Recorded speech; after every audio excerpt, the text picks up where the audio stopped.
Hello friends and welcome to the channel. My name is Ryan Abair and this is where I share my insights. And today I'm talking about recovering from the over-reactive state.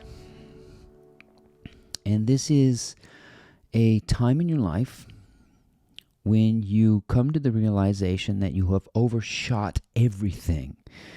You have overstated, overreactive, overdone, overthought, oversimplified, overcomplicated, overreached. And this sensation of overness, if you will, is the illusion that most people suffer from. And one day, you will awaken to this thing, which is hard to call a thing.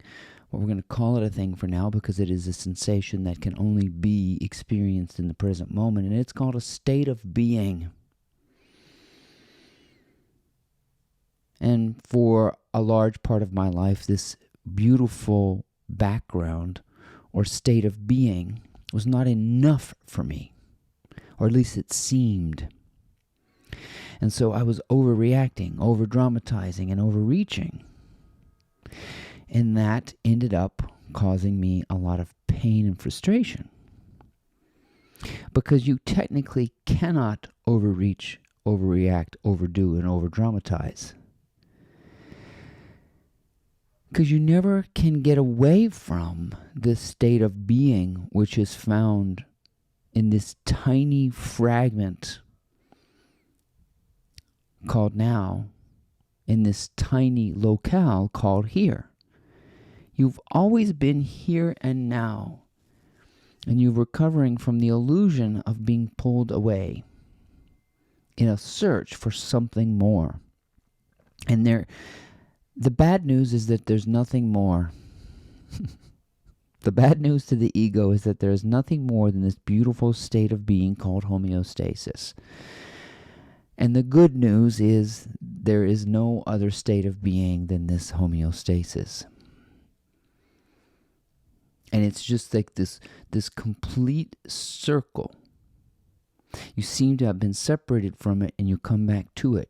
The only difference is that it might be considered the difference between 0 degrees and 360 degrees. There's a technical difference, but not really.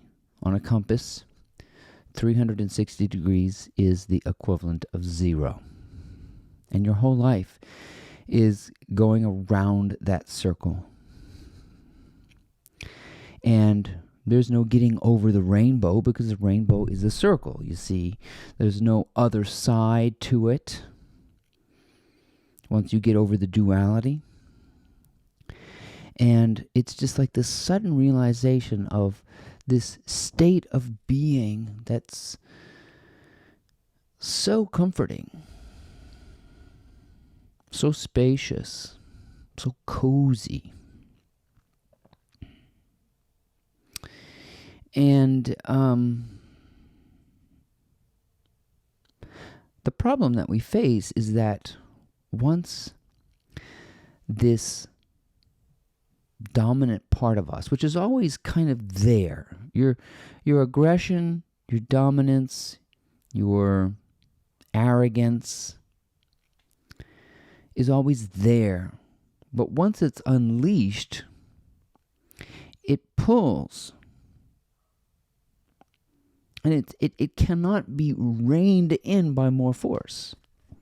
That's why when somebody's being aggressive towards you, aggression doesn't solve it. When somebody is on the extreme ends of their wit, which is what this feels like. It feels like just an excursion to this illusion of there and later. You see, you can never get away from here and now. You can never get away from your state of being, which is basic homeostasis. It's a clean feeling. It's a light feeling. It's an unanxious feeling. You can't get away from that background sensation. It just feels like it. And it manifests itself as pain, frustration, impatience, boredom, irritation, anger. But once that line is crossed, once you sort of exit this state of being, which you never can. This is so weird.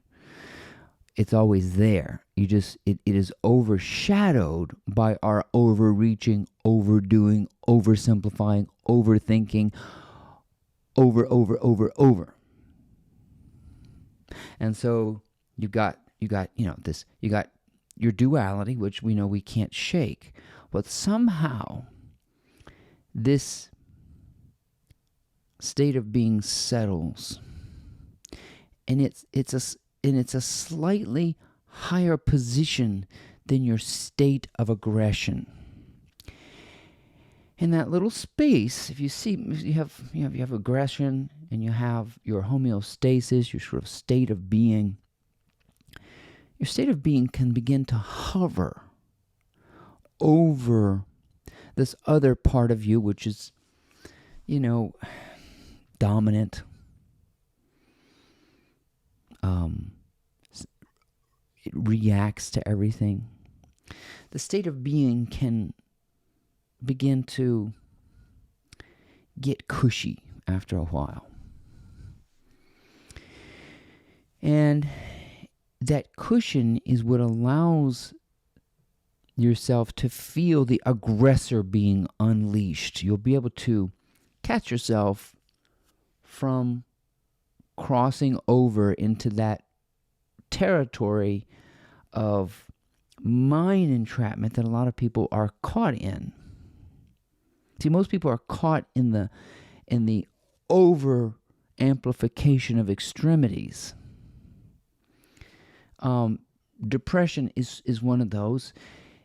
If you've ever been with somebody who's depressed, they are inconsolable. You can't comfort them. They're gone. They are so far away from their state of being that I'm talking about that depression has to work its way through them they have to come full circle for them to realize where they were. I had to cycle through the aggressor, the depression, the suffering so many times before I realized this state of being is really what I longed for, but was always subtly there in the background. And that state of being presides over negative and positive emotions. This is the part of you that knows that you know, which I've talked about a lot of times. It's a cushion of awareness that allows you to stay comported, relaxed, light, funny, humorous, amorous, mischievous. It's not stickiness and heaviness, but jovial. It's got levity to it. And it's a lot like this. It's like the state of being that I'm talking about is a lot like immersivity. Immersivity is a metaphysical term of being like, it's kind of like the equivalent of being submerged in water. You're submerged in water. God is everywhere. The universe is everywhere. You're everywhere. So you're submerged in water, so to speak. And if you can relate to being in water itself in a physical sense, and say you can't see anything to hold on to. A lot of people start thrashing, right? If you're in water and you sense that you're drowning, you start thrashing and thrashing and thrashing, but you're still suspended in the everythingness of it all. And it does you no good. The thrashing is unnecessary tension that doesn't produce much of anything except it starts killing you. It is a deterioration of aliveness. So not being in this beautiful cocoon state of being will start to feel like suicide. It'll start to feel like you're stabbing yourself, beating yourself up, torturing yourself until you begin to realize, oh, that's me throwing the punches. That's me thrashing about for no reason at all. It's in floating in that uterus or whatever it is we are in this. We're not really grounded to anything. We're immersed. We're immersed in ourselves, in a cocoon that's connected to everything that is perceived as motion, right?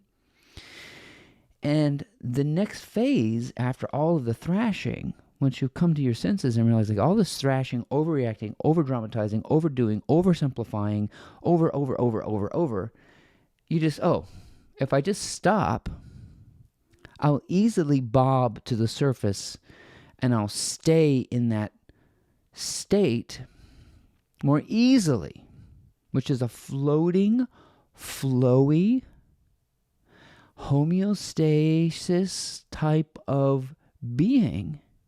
And if you learn to float like that, the things that once made you fly off the handle are noticed a little more quickly. You notice the things that used to trigger you. And you're slower to anger, slower to overreact, slower to over-dramatize.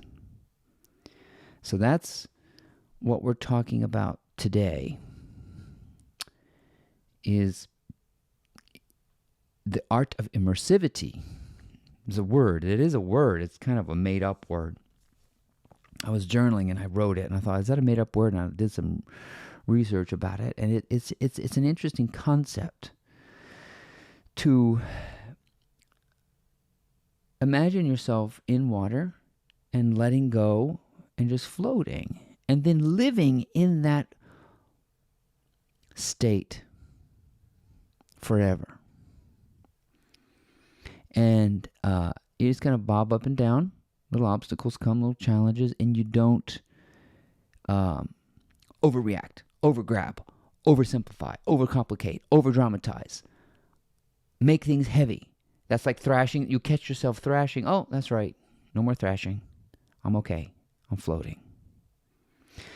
And that's the art. The art of not overdoing it. Right? So think of those concepts. Pause. And sort of feel yourself thrashing. It's painful. And float. And feel that sensation instead. And the current will bring you to where you want to go. And you don't have to move your legs. You don't have to reach. Metaphorically speaking, it's just kind of a floating sensation that you're drifting with the wind. And you got to trust. There's a trust in that. There's a trust in letting go, but you can relate to it. If you're in the water thrashing around, life is hard. But that's what a lot of people are doing. But you can never be pulled away from here and now anyway. I mean, you can thrash around here and now, or you can float here and now. If you're thrashing around, it's going to feel like death. You'll feel like death. You'll feel like misery. You'll feel like, ugh. If you're floating, you're going to feel like life. You're going to feel light. You're going to feel funny. You're going to feel energized. So you can either thrash in here and now, or you can float in here and now, but you can't ever get away from it.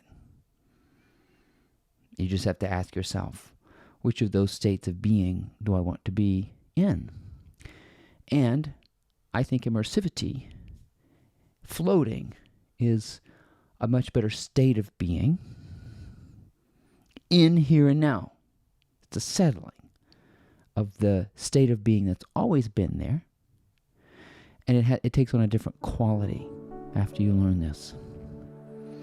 Okay, friends, that's my insights for today. My name is Ryan Abair. I appreciate your time. Please check out my blog, mymorningmotivator.com, and we'll see you guys next time. Thank you.